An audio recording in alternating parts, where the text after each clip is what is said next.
This is Secret Mom Hacks, episode number 63. My name is Krista, and I'm your host.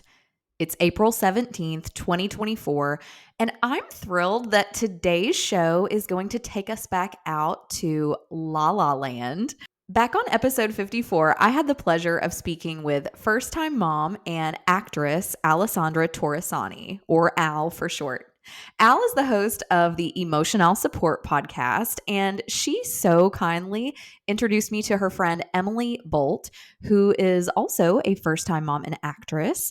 And Emily launched her podcast, Mommywood, just before I did back in January of 2023. And if you've not checked it out yet, you totally should. On her show, she shares an unfiltered journey through the highs and lows of balancing Hollywood dreams with the realities of motherhood and invites listeners to tune into candid conversations about the joys, struggles, and sacrifices of being a working mom in Hollywood. Emily and I get real on all sorts of mom life topics today, from childbirth experiences and toddler snacking to self-care and personal growth and lots of other things in between. You're going to walk away from today's show with a smile on your face and hopefully a mom hack or two as well. But before we get into that, I just want to say thanks for tuning in, Mama. I started this podcast because babies don't come with instructions. As of this recording, I am chasing around a 5-year-old that no amount of Googling, mom groups, or books were able to prepare me for. There's a lot of stuff people don't talk about when it comes to pre-pregnancy, during pregnancy, and postpartum. And as someone who was previously terrified of all of the above, I'm here to help you pull back the curtain on all of it. And every now and then, it may get a little messy. We may share a little TMI, but that's why you're here, right? My goal is you'll leave every episode feeling refreshed, inspired, and hopeful, knowing you are not on this mom journey alone. There's a lot of subject matter to cover when it comes to mom life, and we are covering it all. If you're not following this podcast yet, make sure you hit that follow or subscribe button wherever you listen to podcasts so you don't miss a single episode. Now, let's dive into my conversation with Emily Bolt, host of Mommywood. I'm from Southern Illinois, which I think I saw. You're from the Midwest, I'm from St. Louis. right? Are my you from St. Louis? sister and my brother-in-law actually live in O'Fallon, Illinois. So when I go home to St. Louis, I'm really Stop it right now. Yeah. Where are you from in Illinois?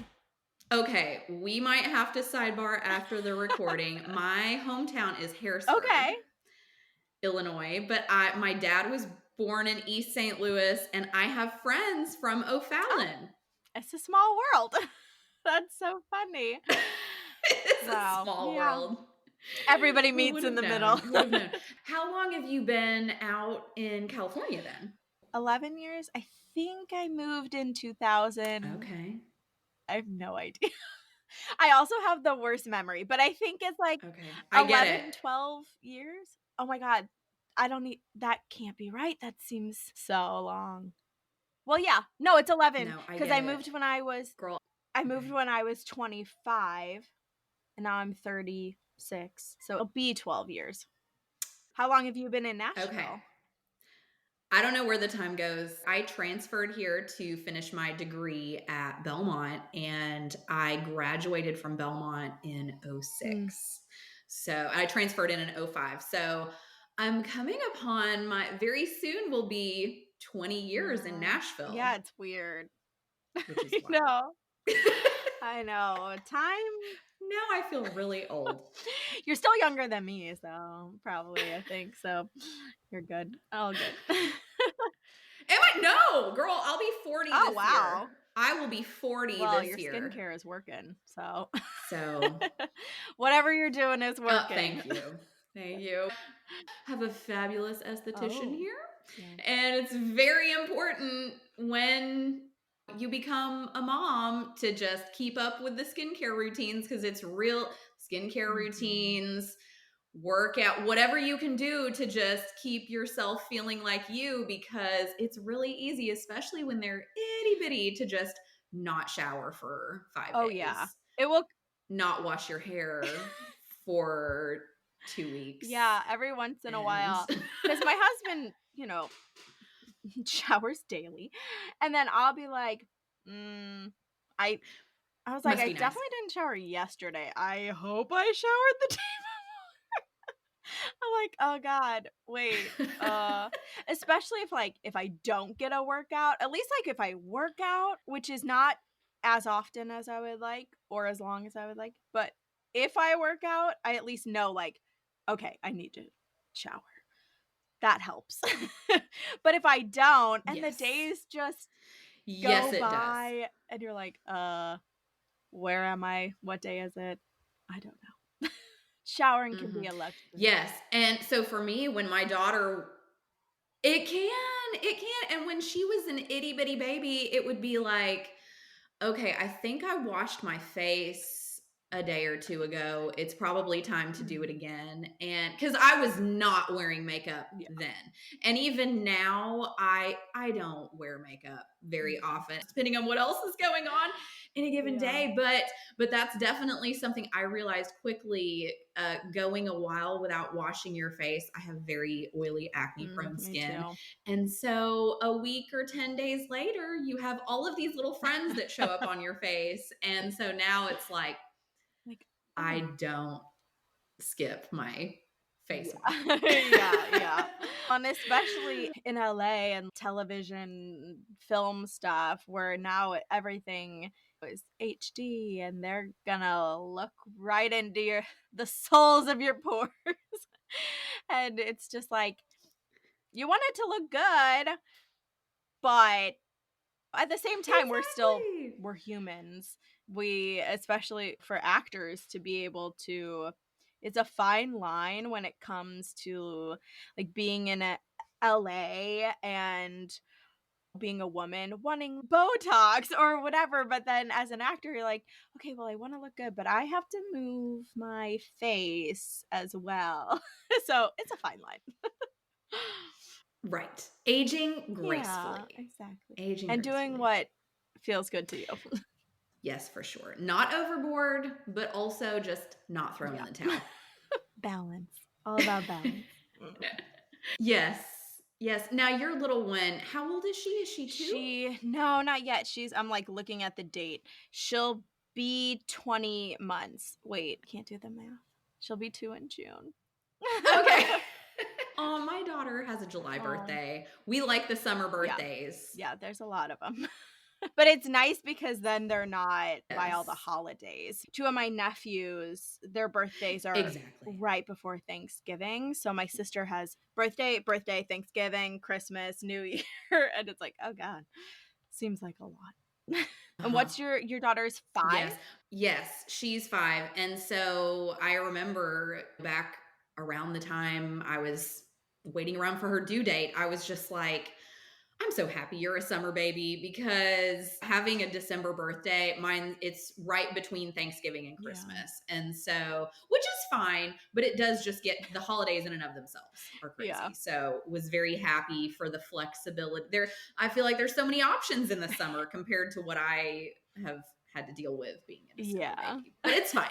It's fine. But yes, she's 5 going on 15. Oh boy. I am so looking forward / also nervous about my daughter getting older, because we don't know who they're gonna be. They're not. That's a hard thing where it's like, she's not me. She's not gonna be whatever I want her to be, and of course I want her to be whoever she's meant to be.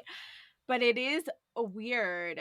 I don't know if you've felt that way as a mom watching your daughter grow up. I don't know if she's similar to you or not, but it's like, oh yeah, I made you, but you're your own person. That's gotta be wild to see just who they become, because she's starting to talk. I mean, she's definitely talking, trying.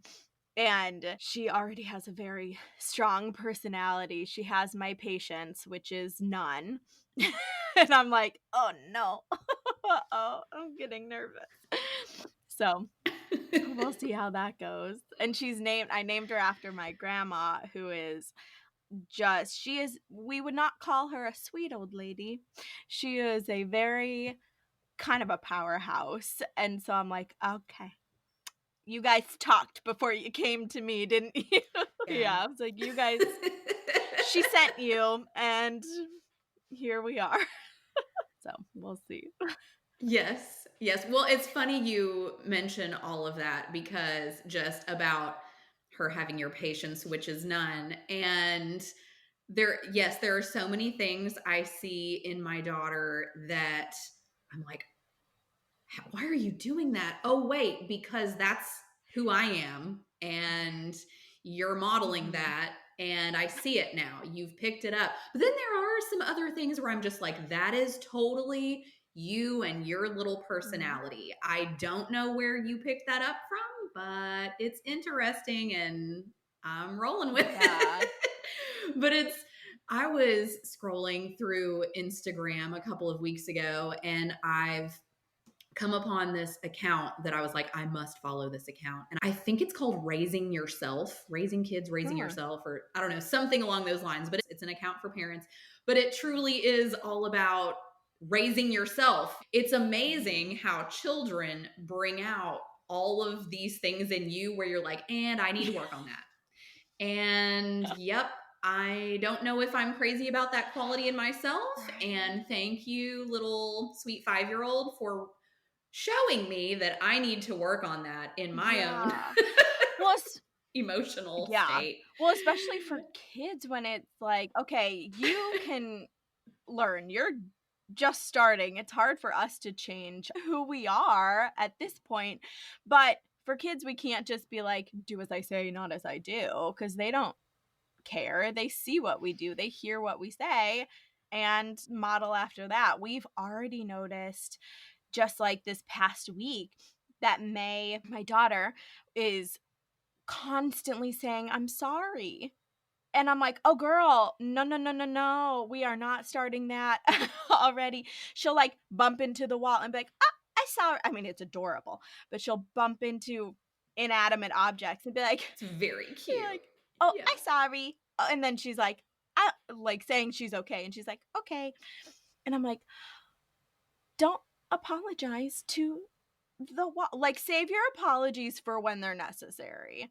And it's funny because I'm actually listening to this book now. I do audiobooks. I don't know how people have the time to read books. It amazes me. My sister reads so much, but I'm in the car a lot, so I listen to them.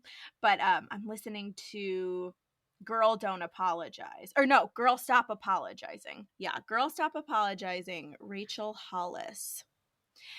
I've read her book, Girl Wash Your Face. That's why she seems familiar. Okay, I didn't read that, but it looks familiar. But I'm only like 20 minutes in, and I'm like, yes, why are we, especially women, and then moms, we're always apologizing or feeling guilty. I hope you don't have mom guilt. I hope nobody does, but I know we do. And it's like, why? But it is what it is, I guess. Hopefully we get better at it. Anyway, I tried to tell her to stop apologizing. Exactly. Yes. And it's so sweet. So sweet and innocent and just coming from the purest heart. I think that's what's so neat about kids is they come to you with just the most raw emotions and the purest of intentions. I can only relate being the person that I am now from the perspective that I have now, being almost 40 years old and, dealing with all of these things around me and the perspective that I have now. And I know that some people have bad intentions and some people come in with ulterior motives and all of this. And I often find myself having to pull that back and be like, but wait a minute, she's 5. There's no ulterior. I know, right? Aside from maybe wanting the cookie, or the gummies or whatever the snack in question could be. Oh, that reminds me, totally not on any topic, but the topic of snacks. I have a friend whose friend is due soon. She's pregnant. And my friend that she's like, well, my kid's never going to have snacks. She's not going to snack. She's, nope, we're only going to do meals. And I was like, good luck with that. Like, I don't know how that's going to work. And now I think about it. 100%. Like, good luck with that. No snacks. Not bored, child. But I get where she's coming from, where you want them to eat meals. Of course, she's a long way from there. She hasn't even had her baby yet. But I was like, you got a while before they're even eating. Sure. But I think of that and I'm like, oh my God, if my daughter didn't have snacks, she wouldn't eat half of the day. I mean, I don't know how you deal with, or if your daughter's a picky eater, or I know at different ages it's kind of like they'll either eat a lot or eat nothing, and both are kind of okay. Baby kids will eat when they're hungry and stop when they're done. But yeah, I think of that every time I give her snacks. I'm like, as long as you're eating. And they're healthy snacks. I mean, most of the kid stuff that you give are like, crunchies that have like girls, I don't know, spinach in it or something. I don't know. It's like you gotta sneak them in there at least. Get some good stuff in there. Yes. Well, and even when she was itty bitty, before we got onto solids, and forgive me because hello, now that's been like 4 years ago or however long, but time escapes me with all of the milestones. But when she started, she would have those little pouches, or like we would do spoon feeding from the little pureed foods and stuff. And as much as I wanted to be that mama that was homemaking carrots, like pureed carrots and all of the things that you can get in the precious little glass jar or the squeeze pouches from the grocery store. As much as I wanted to be that mama, did not happen. It was not in my cards for various reasons. And kudos to those mamas who can do that. I would go to the grocery store and be like, okay, especially when she was first starting to eat, let's just get all of these things. What all can we try? Because I don't know what she will or won't like. And two, trying not to put my preferences in there. Although now that I've gotten older, when I was little, I didn't like many of the vegetables. I didn't like many green things.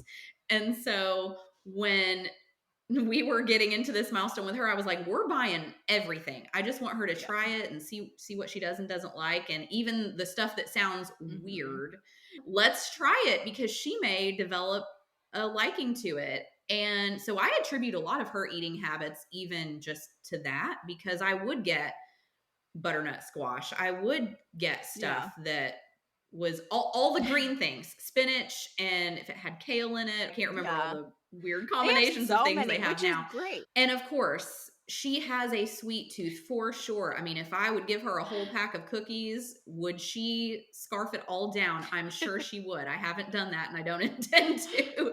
But that baby loves broccoli. She likes asparagus. She likes Brussels sprouts. She likes a lot of these things, a lot of vegetables that I never would touch as a kid. The only way you could get me to eat broccoli was to pour Velveeta over it. And as I've gotten older, and of course I understand the importance of vegetables and lots of them, I've found creative ways that now they taste really good to me.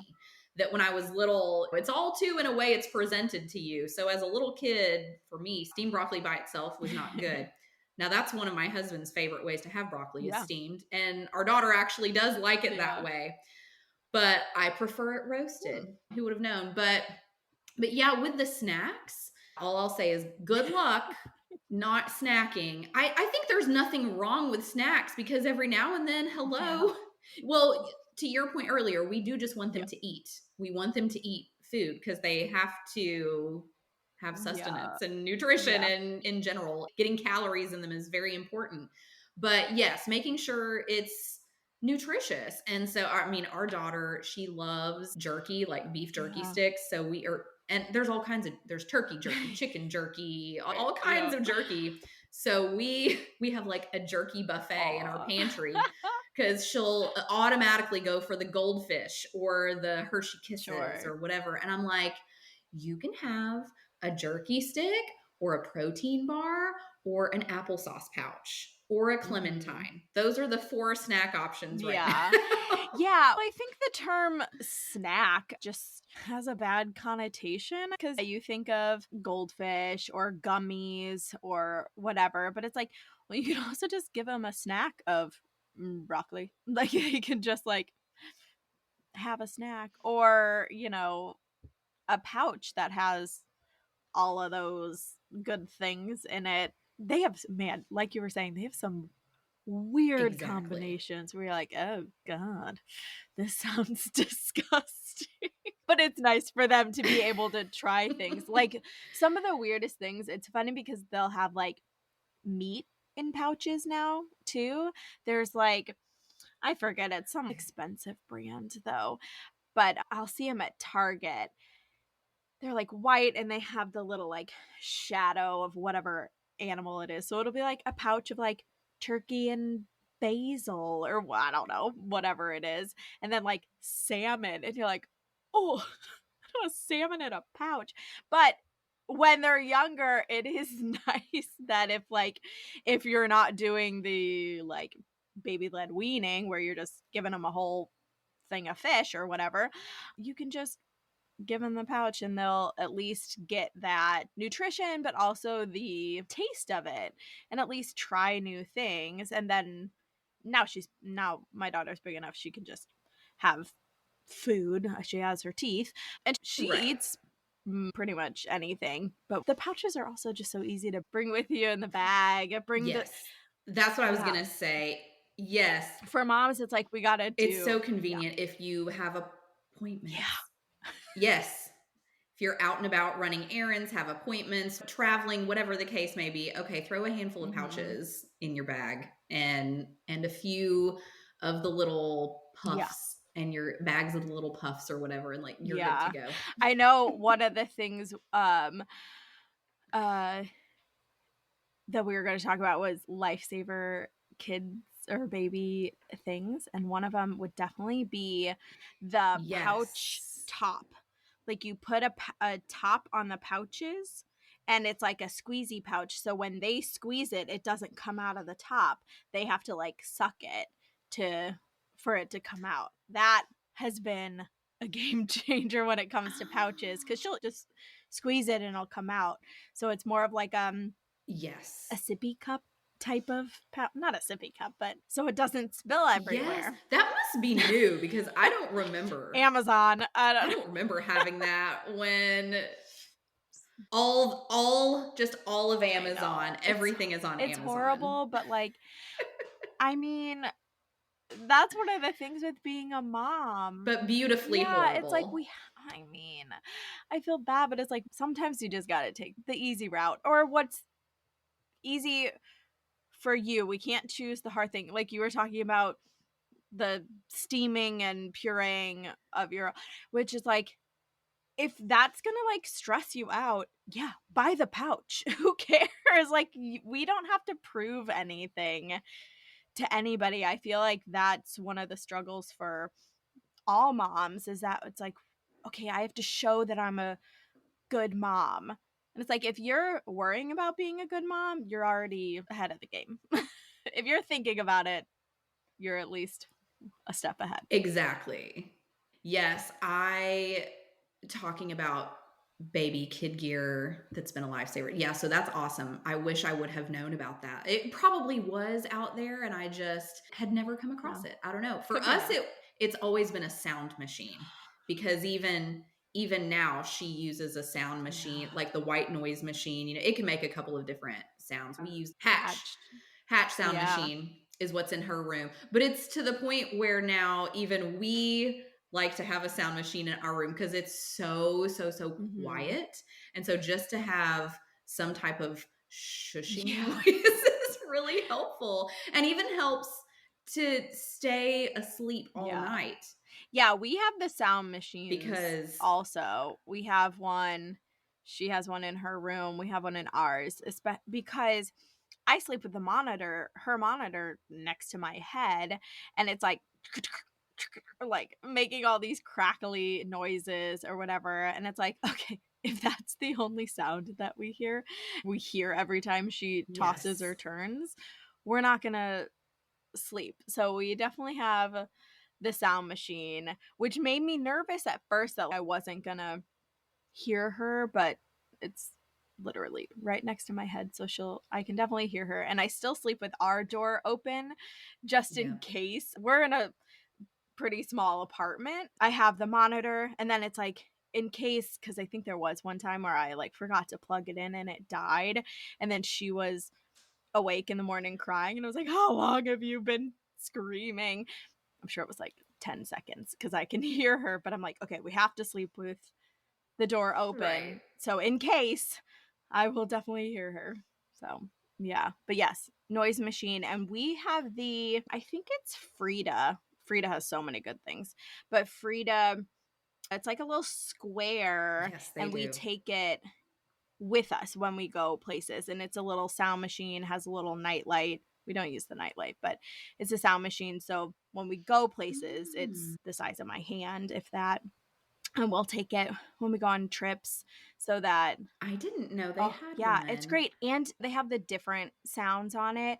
It's a shusher, because there's another machine that you can take with you, and I think it's called the shusher, but it's an actual, it sounds like a person just going shh, shh, shh. And I'm like, oh, that's soothing. She doesn't sleep to that one like at home, but that's what we use when we're away somewhere else. It's helpful.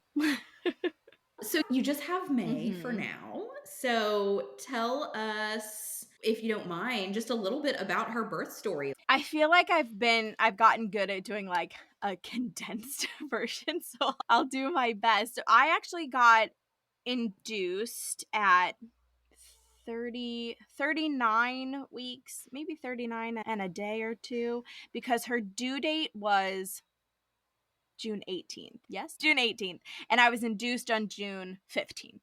No, that sounds too close. See, I don't even know. I get it. Yes, it was June 18th. I was induced on June 15th, and her birthday is June 16th. So I had to be induced because I have a blood clotting condition that's genetic, and my sister got a blood clot like many years ago and found out, so I knew ahead of time. And so I had to give myself, and thinking back, I'm like, oh, I actually did that, where I had to give myself a shot every day as soon as I found out I was pregnant until 6 weeks after. Had to give myself a shot every day, and then the 2 weeks before had to do it twice a day. So that's not her birth story, but I digress. So I was induced on June 15th, and I didn't really have like much of a birth plan. We did our like classes from the hospital over Zoom, and people kept talking about birth plan, and I was like, I mean, is this like an actual like thing I'm supposed to like type up and print out? Like, what are you guys actually talking about? So somebody from the class actually just sent me something that they did, and I just kind of filled it out, where it was just like, what do you want? Essentially ours was like, get her out safe at the end of the day. That's all we want. However, whatever means necessary that we have to do. I didn't want a Foley bulb, which I ended up getting, and I wanted an epidural. That was pretty much the only thing on my birth plan. And so we went in, and I don't know what it was. And see, I feel stupid because I'm like, I knew ahead of time, you can ask questions. You can say no. You can be like, pause, explain this. Do I need this? Which, looking back, I'm like, oh, I see why people have doulas. Which, like, I thought was just like having a fancy, expensive friend with you, and how judgmental of me. But yeah, I think if I could afford it, and they're actually not as expensive as I thought they would be. But if I do it again, you can find I had a doula. I had a doula. Yes. Smart. I would do I think that's the one thing I would do if I have another. But yeah, anyway, they gave me half a pill, whatever. I was induced, and then I got the Foley bulb. I got my epidural. I wussed out real quick. I was like, oh God, this is like the first bit of pain. I was like, oh my God. And I wanted to be like, wait. And then I was like, wait for what? Why? I'm not. So I got my epidural at like, I want to say I got it at midnight. That might be wrong also. But interesting enough, when you get the epidural, I assume this is all hospitals, that no one else can be in the room. Like your husband has to leave, I guess just because it's in case somebody coughs or I don't know. And so I was talking with the anesthesiologist. He was like, do you have any questions? And I was like, this part makes me really nervous. Can my husband, is there any way, can he just stay in the room? And he was like, if he sits there and doesn't, and is quiet, which I told my husband, I was like, that is real hard for him to be quiet because he is a talker. But I was like, can you shut up for this long? And he's like, I'll be quiet.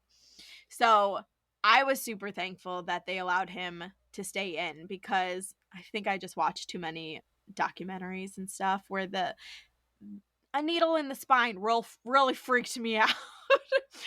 And so got the epidural. Everything was great. The needle, or the part that they numb before they do the epidural, that hurt more than anything, I think. But I did that, and then I was like, oh, I'm feeling great and everything's fine. And then we went to sleep, and it was like 5:30 in the morning, and I was like, nothing's happening, blah blah blah. And then I guess when they took the Foley bulb out at like 8 a.m. or something, nothing happened. I was like 2 centimeters dilated, or 3 maybe. So then at 9 o'clock, they were like, okay, the laborist, which I was like, what's a laborist? Where'd you come from? I was like, isn't it just an OB? What's going on? But the laborist came in and they were like, okay, we're going to break your water. And I was like, just didn't think to ask the question, even though I knew. But I should have been like, why? What's going on? Like, but they were just, trying to move things along, I guess. And so they broke my water, and then they were trying to like push her down, because I do remember them pushing her down. And that what I assume happened is while they were pushing her, the cord got pinched or something, and her heart rate went like Preston said he remembers it going from like 160 and then all of a sudden going down, and then was 40. And so it got to 40, and they were like, it was very it was very cinematic.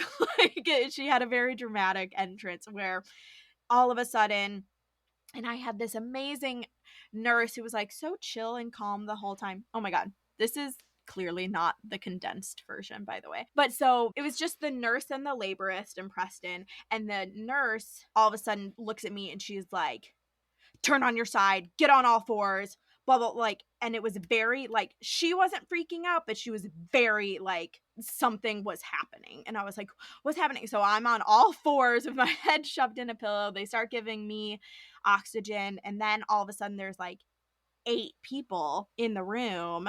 I can't see anything. And all I can hear is like, I hope I'm not scaring anybody. This is only my story.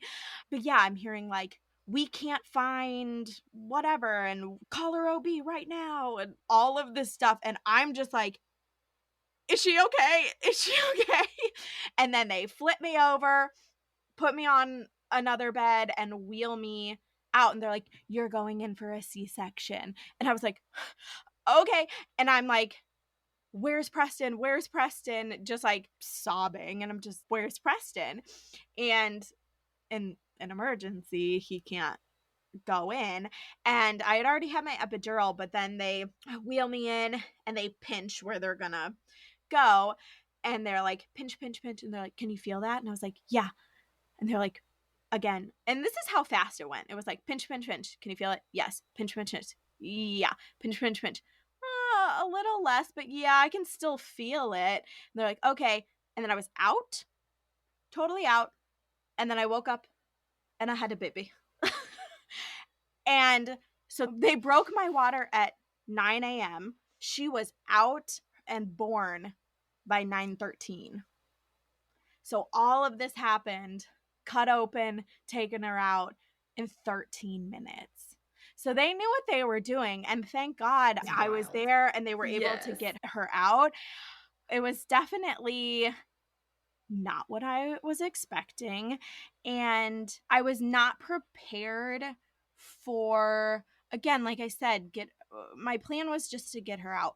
But I was so not expecting a C-section, especially an emergency, because those classes that I took, they were like, planned C-sections are like, I don't know what percentage. And then they were like, emergency C-sections are 1%.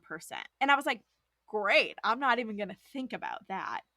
They didn't even really touch on it. And I was like, oh, well, 1%. I'm good.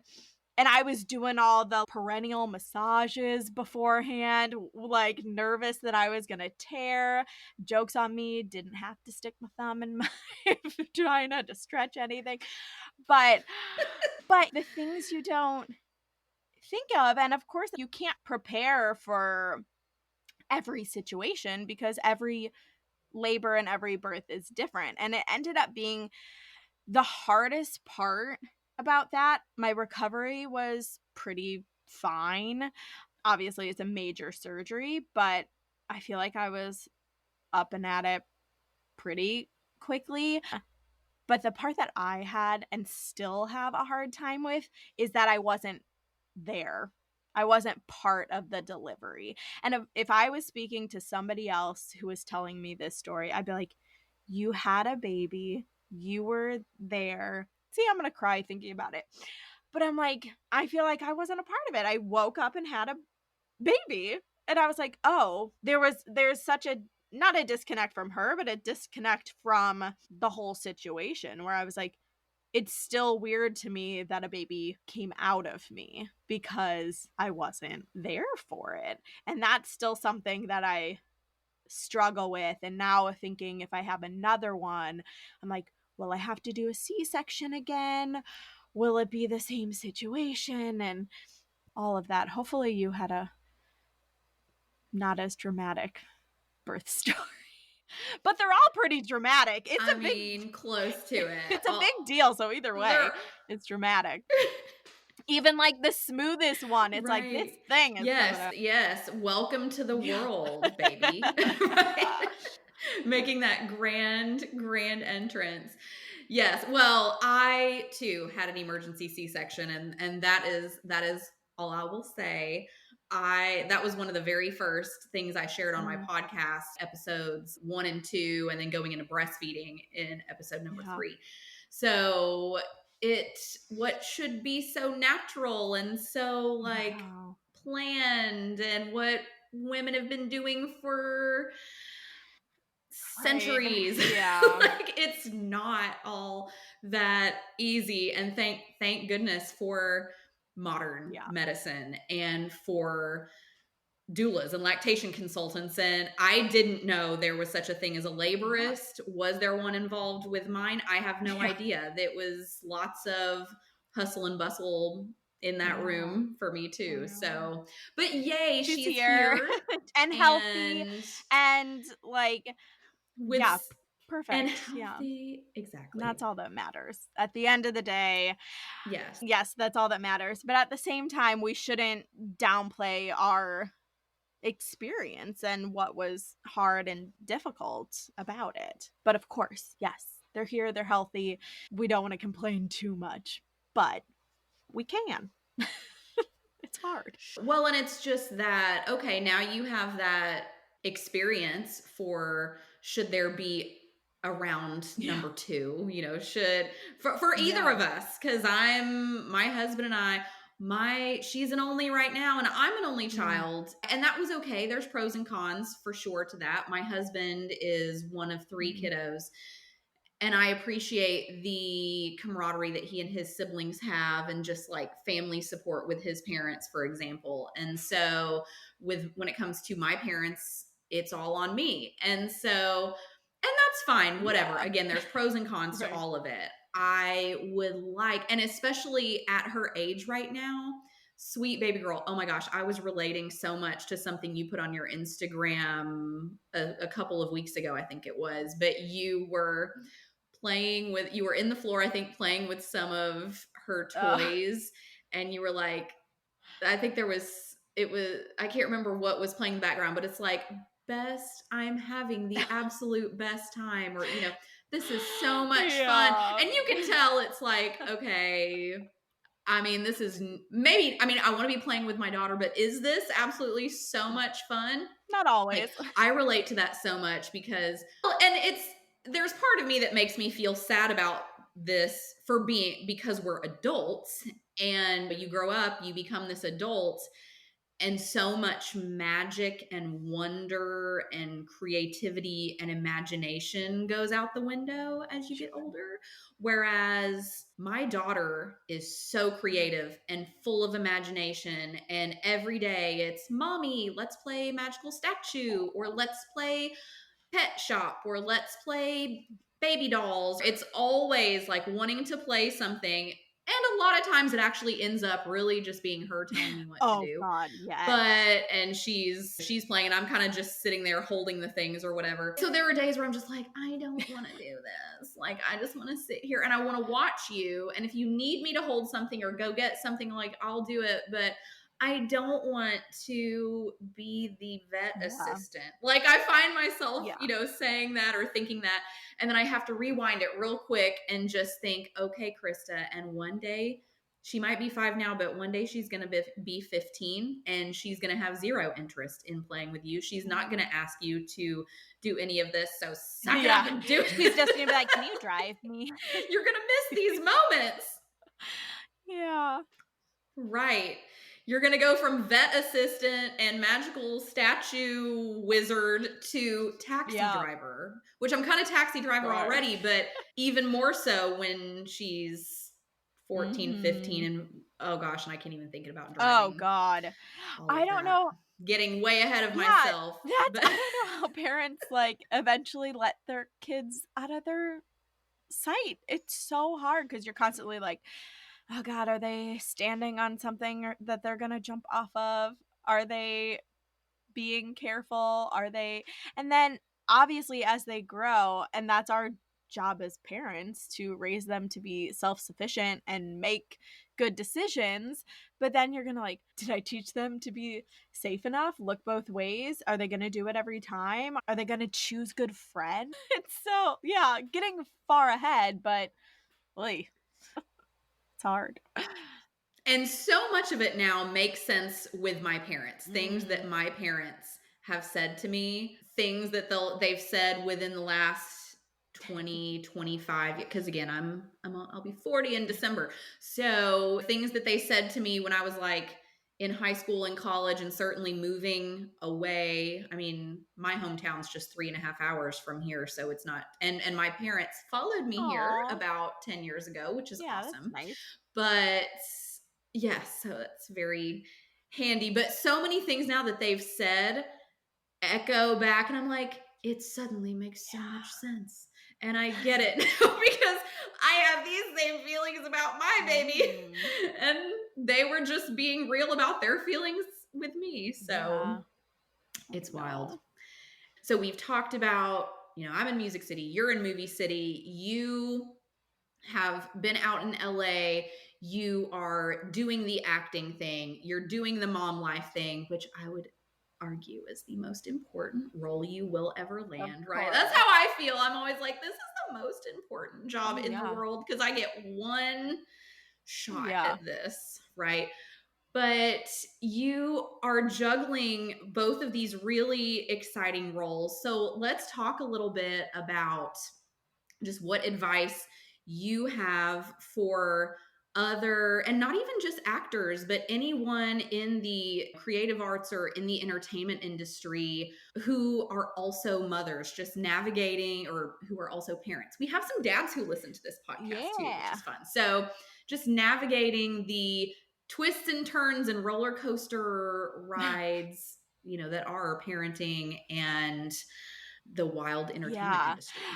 Well, that's why I started Mommywood, because being an actor and when you're younger thinking, when I become a parent, if I want to have a kid, oh God, I'm going to have to take off this much time, or I'm not going to work for 2 years, or all of these fears, or my reps aren't going to send me out for auditions if I tell them that I'm pregnant, or I'm not going to book when I'm look like I'm pregnant. And it's just not really true. It's like those fears they come from a place of truth, but I think now people are more understanding. I feel like the majority of people are parents, so more people understand where you're coming from. And I just wanted to figure out how other people were doing it. So it's funny that you asked me how I do it. I don't know. Like you said, of course, being a mom is the most important. That's the full time. That you can't really shut off. Not that I'm with her 24 hours a day, but I'm a mom 24 like in my brain, I'm a mom 24 hours a day. Acting, while it's still my career and what I want to pursue, and I'm nowhere near where I want to be, but auditioning and that stuff, it it can sometimes feel like a full-time job, but it's not. My advice, or what I would tell other people in this industry, I guess, would be that there really isn't a balance. It's never going to be even. If that's what you're looking for, if you're trying to have it be balanced and give 50-50, it's just it's just not going to happen. And that goes for most parents in any industry. Someday, like, if you have a 9 to 5 job, you got to go to work. That time is your work wins sometimes. And then if your kid is sick, you got to stay home. That sometimes that goes up. So I guess it's more of a seesaw than a balance, but you just want to make this sure that the seesaw continues moving. You can't always obviously choose your career or working, and you can't always choose your kid. If I were to book something, maybe I'll miss a class that I wanted to take her to, or in the future, a game or a performance, God forbid. You just have to make those choices, but you'll be able to just follow your gut. And if you know that, like, a role isn't right or something isn't right, don't feel bad about your choices. It's, yeah, it's hard. Well, let's talk. Oh, I was just gonna say, yeah, at the end of the day, it's hard, but it's 100%. worth it. If it's something, if you really want to be, if you want to be a parent, it's worth it. If you want to be in the entertainment industry, it's worth it. You know, it's hard, but yeah, it's worth it. And just finding that way to make it work, because I was somebody before I was my daughter's mom, and now I will always be her mom, and that is a very important role. It's also not all that defines me. And so, and I think maybe that's what you did say. For me, it's one of those things where I can't 24/7 solely be focusing on my daughter, because if I start avoiding things or not prioritizing things that I need to do or that I say are important to me, that part of you kind of just starts withering away. And the last thing you ever want to do is, resent yourself or resent your family or whatever. When you put together a way to make all these pieces work, knowing none of them are ever going to be 100% all the time. That's just impossible. You can't be everything to everyone everywhere. And it's just when you dedicate that time to, okay, whether it's acting or whether it's, if you're painting or whatever those creative outlets are, whether it's professionally or it's as a hobby or whatever, when you come back and you've had that time, you've had the great audition, you had the great performance, you created this beautiful piece of art or whatever, then you can come back and really plug in to, okay, now it's mom time or now it's family time, and feel so good. For me, I know I don't feel like an ogre when I've had those moments, right? When I've had those days where it's like everything has come together. I was able to do something for me. Now I can, okay, that goes over here in that box, and now I can really be mom. And my daughter, I think, sees that and appreciates that, and it's like, okay, mom is fully present now. And now, of course, too, she's becoming more aware. She knows I have a podcast. And so we have podcasts that she listens to, and she calls those her podcasts, which I'm like, okay, well, it's very cute. Mommy makes a podcast. Mommy doesn't just listen to podcasts, and mommy makes a podcast. And so she, of course, she doesn't quite yet know what all that means. But at some point she will. And I think so. Same for your daughter. Like, as she sees we're making these sacrifices for our kids, and at some point all those things will click together, and hopefully what we hope, I know what I hope, don't want to speak for anyone else, but it's like, hopefully there'll be some sense of pride in your kiddo seeing, oh my gosh, my mommy did that, or my daddy did that. And that's so cool. Okay, that makes sense why we couldn't have this playtime on that particular day, because they were over here doing this. But now we get playtime this weekend or tonight. Or whatever. And that's one of the things with, parents pursuing any career that might take them away from their kids for however long. We want to show our kids resilience and show them hard work and show them that you can follow your passion and still have a personal life. And I just think, like you said, you can't be with your daughter 24/7. She doesn't, they don't want us with them 24/7 either. They need to, like you said, like we were saying before, we want to raise them to be self-sufficient, independent people, and they can't do that if we're snuggling them 24 hours a day. Easier said than done, of course, because we would like that sometimes. Yes. Also, when as an actor and creative person, like you were saying, when you're like, oh, I don't want to play this right now, it can be a toss-up for creative people where you're like, ooh, I get to pretend and play with you, but then at the same time you're like, okay, well, I do this for a living, I don't want to do it right now also. So toss up. Right. It's like, I just want to enjoy you. I just want to hang with you, have so much fun with these toys, and just let me watch you and enjoy you. Exactly. Let's talk about self-care, because we talk a lot about self-care here on Secret Mom Hacks. So with a busy schedule, what are some of your self-care practices or rituals that you prioritize to maintain your well-being amid a hectic lifestyle? One of the things that I've started doing, I wish I would wake up earlier, but I try to wake up a little bit before May, or when I wake her up, I do the 5-minute journal, where it's just like basically a gratitude journal and like what would make today great and an affirmation for the day. So I'll usually do that and have my coffee. And honestly, she'll probably be watching Bluey and having her breakfast. But that's a nice way to start the day, as opposed to immediately getting on my phone, which is one of my, where I'm like, it's just second nature, unfortunately. So that's just been my morning ritual lately.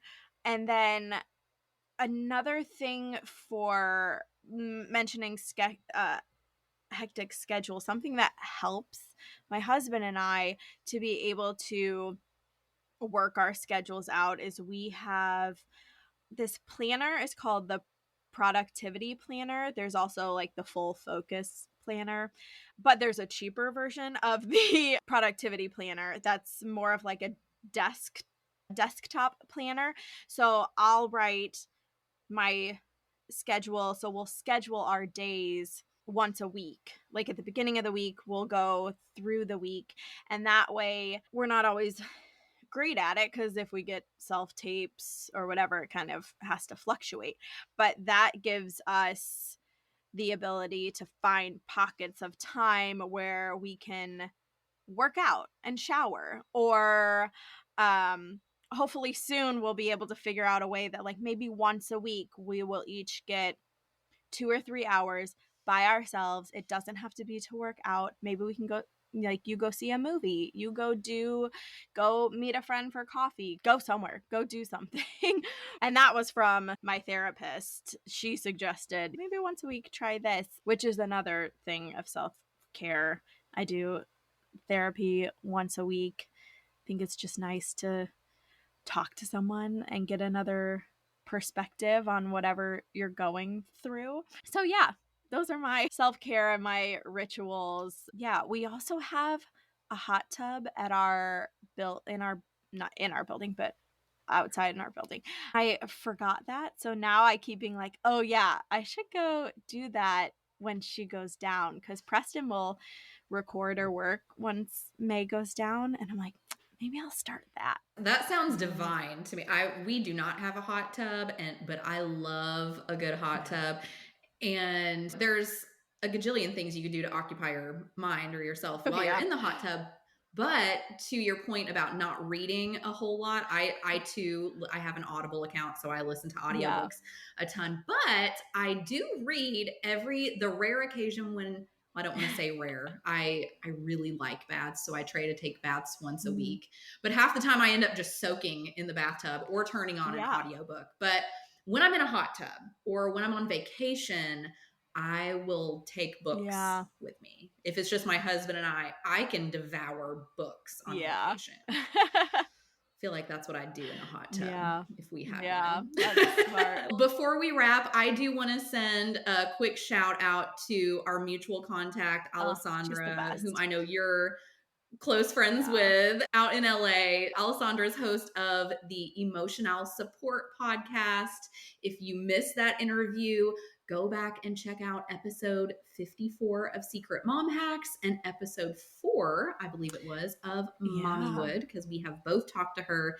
She's a joy, and you will get some great nuggets from both of those interviews. So go check those out if you haven't. And Emily, I just want to say thank you for jumping on a Secret Mom Hacks with me, and thank you also for the opportunity to be on Mommywood. Yes, of course. I'm so excited. And everyone, make sure that you listen to Secret Mom Hacks and all of these amazing podcasts with motherhood, and we need more of it. Yes, we're trying to do the best we can with what we have, and it makes things so much easier when we're all just doing it together. Okay, friend, that's all we have for today's episode. Thanks once again to Emily for making time to speak with me and being a part of Secret Mom Hacks. Don't forget to check out her socials linked in the show notes at secretmomhacks.com/episode 62. I'm curious what your favorite part of our interview was. I hope you're walking away inspired with tips either for yourself or that new mom you know. If that's the case, please follow me on your favorite podcast platform if you haven't already. Give me a 5-star rating and leave a review sharing your favorite takeaway so far. You can do all of that by going to ratethispodcast.com/secretmomhacks. Don't forget to stop by secretmomhacks.com, where you can find transcripts, resources, and more. Stay tuned for next week's episode, and until then, you've got this, mama.